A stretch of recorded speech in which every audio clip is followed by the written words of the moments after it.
special guest, Kareem. Hi, Kareem. Kareem has been educating us on HIV and AIDS, and also a viewer sent in a comment, and there was another part of this comment that we want to address. Jason? The second part of his comment was he asked, is he wrong for not disclosing his status right away when he is dating someone? He gives it a chance to see where it's going before he discloses his status. He says, however, he's always safe and, when he, engages in sexual activity. So I was just curious, that was his question to us. Well, from my perspective, to answer the viewer's question, I feel as if it's different for each and every one. I feel like it's different. Some people can like Raquel said, some people can go in from the beginning and say this is what it is. Some people feel as though they want to wait to build some sort of some level of trust and honesty with the person. I feel as long as you're disclosed. However, if it's in the beginning, first, second week, third, give that person the opportunity or the choice to say, well, you know what, I accept you for you before any sexual activity goes on. Yeah, I would agree with before sexual activity, because I think that, like a lot of people, like as something as simple as we still deal with as race or somebody's sexual activity, a white person probably could not stand blacks until they got to know someone or their neighbor who was black and change their perception on the whole black race. You understand what I'm saying? So a person getting to know you and putting a face on someone affected by the epidemic, opposed to seeing and thinking, oh, death sentence if I hook up with this person, instant death sentence, or hooking up with somebody and realize, oh, we have a lot in common. I like this individual. Right. You get what I'm saying? Then you're able to make that. Then you can disclose or find. You're comfortable with disclosing your status with that individual, because everybody really can't handle the fool you. I meet people in the club and walk to you and say, I'm a drug addict. Right.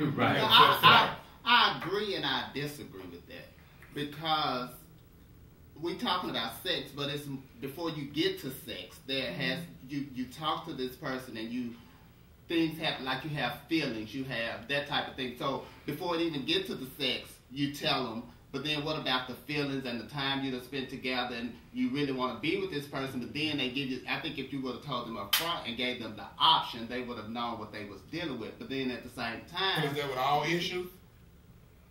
Well, it should if be. you're an open book, yeah. It should be. Living your truth. But who is like to be realistic, we don't do that. You don't do that. Who is like that?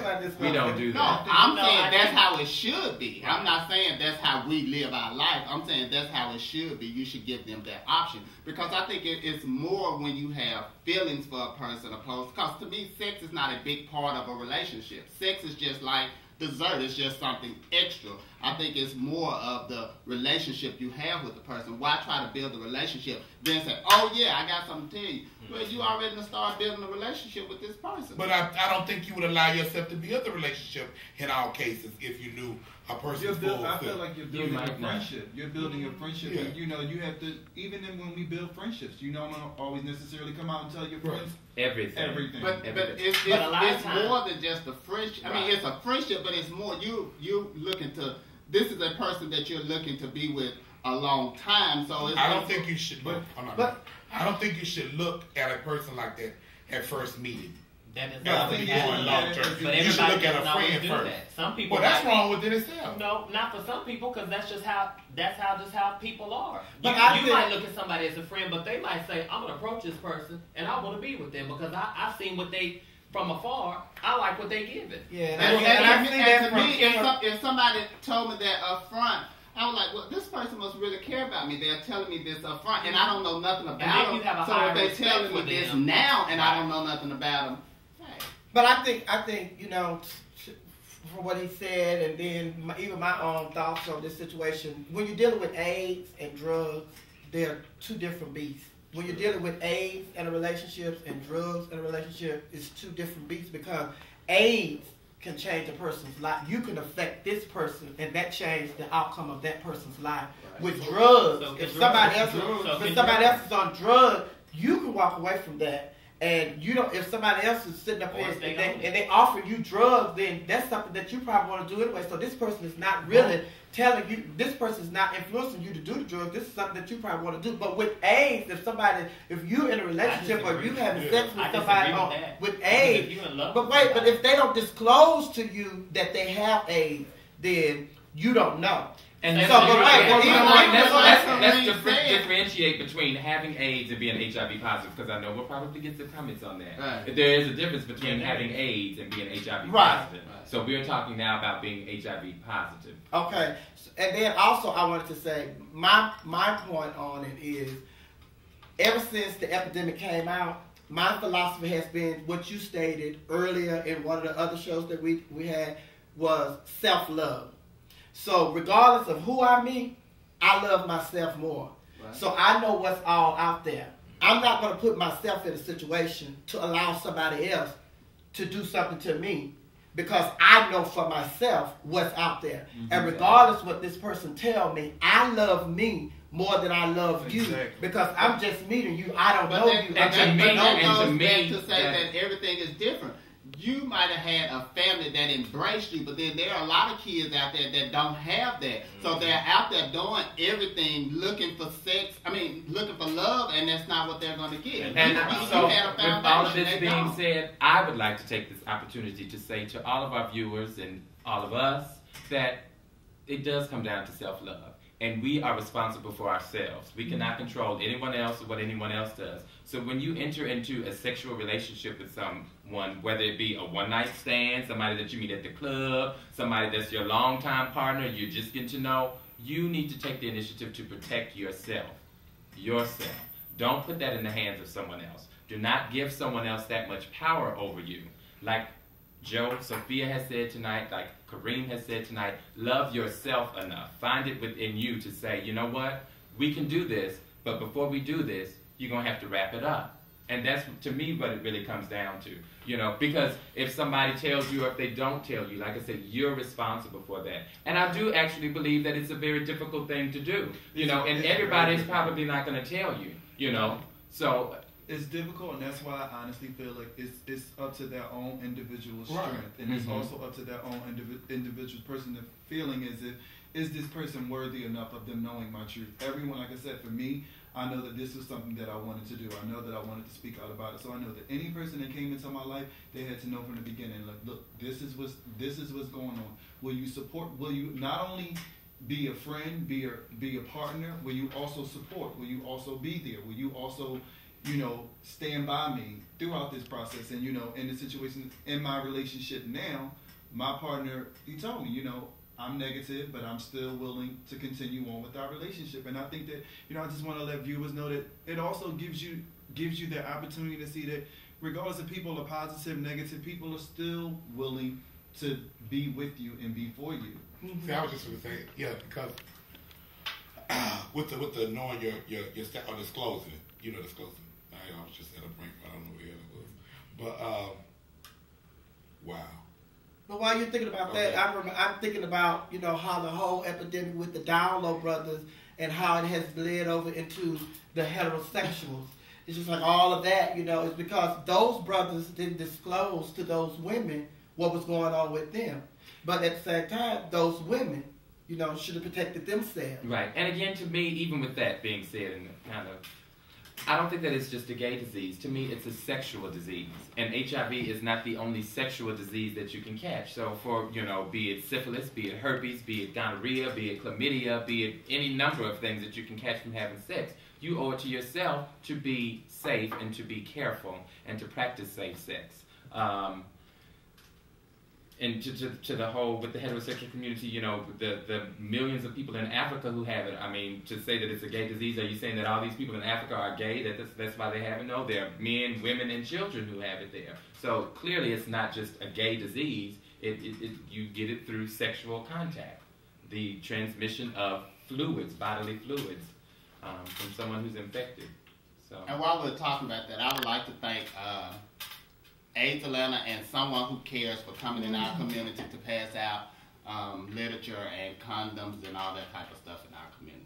And to our viewer, I personally don't think that you're wrong for waiting to disclose your status. If that's where your comfort level is, then it's important for you to be there and stay within your comfort level. I do commend you for practicing safe sex and would hope and encourage you to continue to do that. And for the people that are out there having sex with people, again, you know, you're responsible for yourself, I would say. Well, my response to the viewer would be, your time is your time, but I would say, if I were you, I would want to say something at the beginning because I would not want to set myself up for failure if someone did not want me wholeheartedly, you know, good or bad. That's just me, and that's just me as a person, you know. Again, it goes to self-love. If you love you, and somebody's going to love you, you know, if they don't want you, okay, fine. It's going to be somebody out there who's going to love you, you know, unconditionally, you know. But you have to know when the time is right and, you know, do what's going to be best for you. What were you going to say? I just don't believe we disclose our full selves, even when you first meet people. So that's easily said and executed. But what I was going to say earlier in regards to sex, back like even with Mario, because I don't like when people always make it seem like in regards to disclosure. See, to me with disclosure, the person that you're sleeping with has a part in that as well. So like Sophia said, if you know that you're going to be having sex, this is nothing new. You know what the possibilities that are out there. So you yourself should be realizing whoever you meet, if they tell you no, they're not. You know, if you treat everybody like that, it's another. And when somebody down the line discloses their true self to you, this is when they felt comfortable with you. This had nothing to do with them putting you at risk. Right. You put yourself at risk right. if you lay down initially without having protected sex. But that's a what lot I of people don't. You know, a lot of people don't. Unfortunately, a lot of people don't see it that way, just like how you explained it. You know what I'm saying? Because a lot of people in our community are not educated on that level. You know, they're quick to want to point the other finger. Thank God for the view. But the thing is, it always come back to you. Right. It always come back to you because you are in control of you. Can't nobody force you to do nothing. If they force you to do something that you don't want to do for you, that's against the law. But just like Mario said, a lot of them don't have that cultivation of the families and the people around them who can speak that into them, because a lot of people, just like Mario said, in Kareem, they seek out, you know, trying to find that perfect love and that perfect, you know, I guess you could say bond with someone who's going to, you know, encourage them and teach them. You know? And Aisha said we don't expose ourselves. I think it depends on the situation. This is something that you should expose. This is something you say. Yeah, well, you say we meet people, we don't expose our full selves. I think with this you should. But wait. I wouldn't say that somebody should or should not. But I wouldn't. Not only they should or they should not, a person cannot, I feel, disclose their full selves to somebody because you don't know your full self. You are still learning things about yourself as you grow. I think at different times and with different people, you will disclose certain things at certain times. Vocal. There's a lot of people who are not vocal, but when you find out, I think you should become vocal when But even with Kareem, because in the beginning, I wasn't always as vocal as I am now. It's a process. It's a process. And I don't fault people for that, you know. And I think that I'm not pointing a finger, but I think it's a very personal thing, and there's certain things that I would think, you know, even in somebody's past that they might not disclose. I think all of that is a part of getting to know someone. So again, I say in that if you're in your stage of getting to know someone, if you decide to have sex, you are responsible to protect you. And then it's just like disclosing yourself to a person that you're getting to know in the beginning of a relationship. You don't even know if this is a person that you want to be in a relationship with. So this is somebody that you're just meeting. So if a relationship so happens to come about you two being together, then you'll have to start thinking about when it's the time for you to disclose. But you don't just go around just because you meet somebody. Because what you're saying is, if you meet somebody, to me, what y'all are saying is, if you meet somebody, oh, he's cute, I think I might want to like him. I like him in public. And I see somebody cute, and I'm going to be, how you doing? I'm Sophia. You single? Yeah. Are you single? Yeah. I'm HIV positive. I want to talk to you. We're not going to do that. No, I didn't say it like that. But you said disclose. You're painting a picture of blackness, and that's not